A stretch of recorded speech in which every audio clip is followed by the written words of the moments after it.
চনৰ যিটো এছ পৰীক্ষাত আমাৰ এইখন বিদ্যালয়ত 72 ষ্টুডেণ্ট পৰীক্ষা দিছিল। তাৰে ভিতৰত 72ই মানে উত্তীৰ্ণ হৈছে। খুবেই ভাল লাগিছে।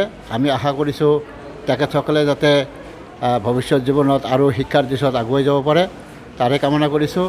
আৰু মই ছাত্ৰ ছাত্ৰীসকলক অনুৰোধ কৰিছোঁ বা অলপ উপদেশ দিছোঁ যে তেখেতসকল যাতে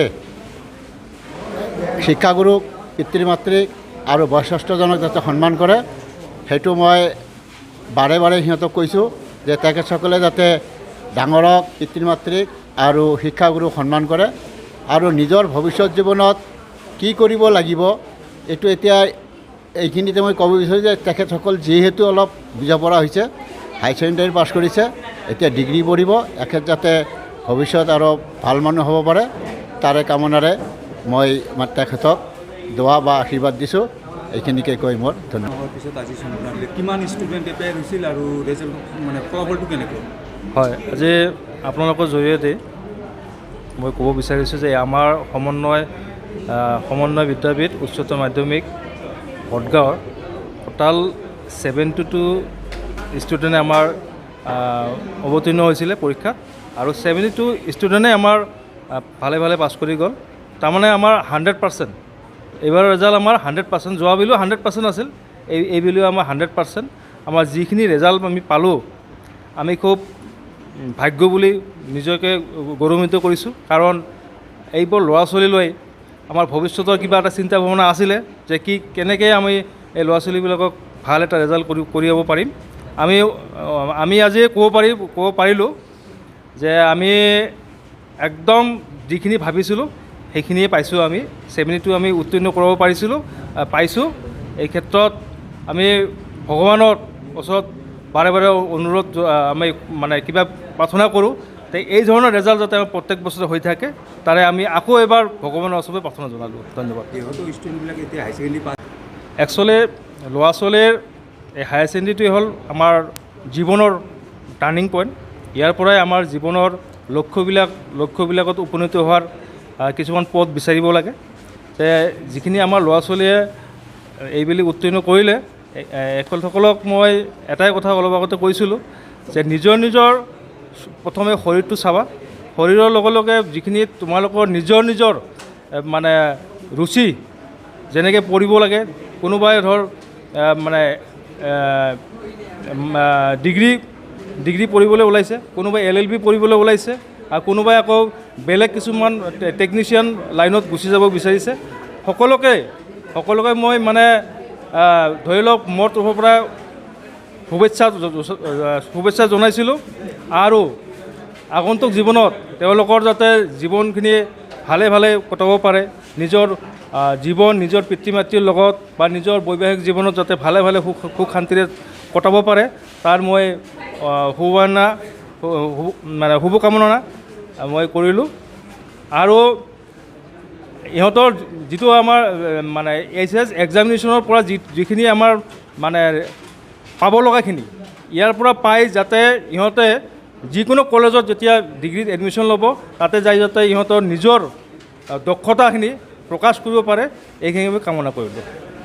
হয়, মই সঁচাকৈ খুব গৰ্বিত হৈছোঁ, কাৰণ আমি হায়াৰ ছেকেণ্ডেৰী আৰম্ভ কৰিছোঁ যোৱা 4 বছৰৰ পৰা, আৰু তাৰপিছত মই 2 বছৰত 100% পোৱা নাছিলোঁ, কিন্তু তাৰ পিছৰ বছৰৰ পৰাই মই 2 বছৰ একে লেঠাৰিয়ে মই 100% পাছ কৰাই দেখুৱাইছোঁ। হয়তো মই ইমান হাইষ্ট পাৰ্চেণ্টেজ কেৰি কৰিব পৰা নাই এতিয়ালৈকে, কিন্তু তথাপিতো মই চেষ্টা কৰি আছোঁ যাতে মোৰ ছাত্ৰ ছাত্ৰীখিনিক মই এখন উচ্চ শীৰ্ষ বা ডিষ্ট্ৰিক্ট টপাৰ নাইবা মই অসমৰ ভিতৰত শীৰ্ষ স্থান আনি দিব পাৰি, তাৰ কাৰণে মই ব্যৱস্থা চলাই আছোঁ।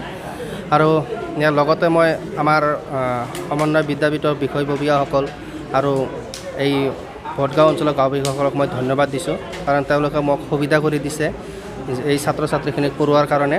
আৰু আটাইতকৈ ডাঙৰ কথাটো হ'ল যে এই যিসকল ছাত্ৰ ছাত্ৰী HS ছেকেণ্ড ইয়াৰত এইবাৰ উত্তীৰ্ণ হৈছে, তাৰে বেছিভাগ ছাত্ৰ ছাত্ৰীয়ে মোৰ 10ম শ্ৰেণীত মোৰ স্কুলতে পঢ়া আছিলে। আৰু আপোনালোকে হয়তো চাগে গমেই পায় যে মোৰ স্কুলখন অংকুৰৰ পৰা আৰম্ভ কৰি দ্বাদশ শ্ৰেণীলৈকে ইয়াত পাঠদান দিয়া হয়।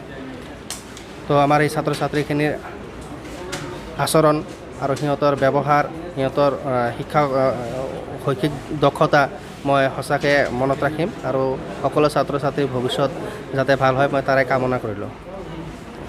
বেচিকেলি ৰেজাল্ট ভাল ৰেজাল্ট ভাল হৈছে কি ক'বা স্কুলৰ মানে এডুকেশ্যন কলেজ কোৱালিটিটো কেনেকৈ তুমি ষ্টাডি কৰিছা মোৰ ষ্টাডি ইমান এটা ভাল নাছিল সেইকাৰণে ইমান ভাল ৰিজাল্টো হোৱা নাছিল স্কুলখনে মোক বহুত সহায় কৰিলে মানে পৰীক্ষাত ইমানখিনি নাম্বাৰ পোৱাৰ কাৰণে এইখিনি আৰু নাছিল ষ্টাডিৰ কোনো টাইম টেবুল নাছিল 24 ঘণ্টাত কিমান ঘণ্টা ষ্টাডি কৰিলা 2 ঘণ্টা 3 ঘণ্টা এনেকৈ মই এনেকুৱা 4 ঘণ্টা ষ্টাডি কৰিছোঁ আৰু পৰীক্ষাৰ মানে এক্সামৰ সময়ত মানে অলপ বেছি ষ্টাডি কৰিছিলোঁ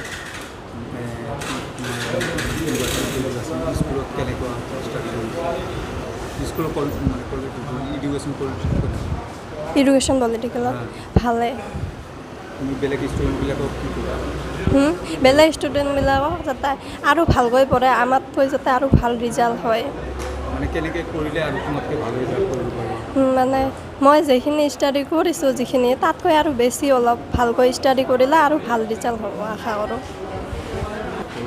কেনেকৈ ষ্টাডি কৰিছিলা আৰু স্কুলৰ পৰা যোৱাৰ পিছত তোমাৰ টাইমটো কি আছে মই সদায় 5-6 ঘণ্টাকৈ পঢ়িছিলোঁ স্কুলৰ পৰা যাই অলপ শুইছিলোঁ তাৰপিছত 5টাৰ পৰা পঢ়িছিলোঁ ৰাতি 10টালৈকে পঢ়িছিলোঁ তাৰপিছত ভাত চাত খাই ৰাতি ফিৰ 11টাৰ পৰা পঢ়িছিলোঁ ৰাতি 1টামানত ঘুমাইছিলোঁ পুৱা উঠিছিলোঁ 5টা মানত উঠি 2 ঘণ্টা ষ্টাডি কৰিছিলোঁ এনেকৈ মানে দিনটো পাৰ কৰিছিলোঁ পঢ়িয়ে টপাৰ স্কুলৰ হয় তুমি নেক্সট ইয়েৰৰ ষ্টুডেণ্টক কিবা ছাজেশ্যন দিবা ইয়াতকৈ আৰু ভাল ৰিজাল্ট কৰাৰ কাৰণে কেনেকৈ ষ্টাডি কৰিবা হয় ছাৰবিলাকে যেনেকৈ গাইড কৰিছে এইখন স্কুলত পঢ়িলে মই ভাবোঁ যে যিসকলে এইবাৰ এই স্কুলত এডমিশ্যন ল'ব ভালকৈ পঢ়িলে ছাৰবিলাকে ভালকৈ গাইড কৰিব এইখন স্কুলত পঢ়িলে আৰু ইয়াতকৈ ভাল ৰিজাল্ট হ'ব বুলি মই আশা কৰোঁ মানে ইহঁতে ষ্টুডেণ্টবিলাক কেনেকৈ ষ্টাডি কৰিব লাগে নেক্সট ইয়েৰৰ ষ্টুডেণ্ট ইমান বেছি হেডেক ল'ব নালাগে দিনত পঢ়ি গ'লে হ'ল 5-6 ঘণ্টা কৰি দিন ৰেগুলাৰ পঢ়িলে প্ৰেছাৰটো নাহিব দিন পঢ়ি গ'লে ভাল ৰিজাল্ট আহিব বুলি মই ভাবোঁ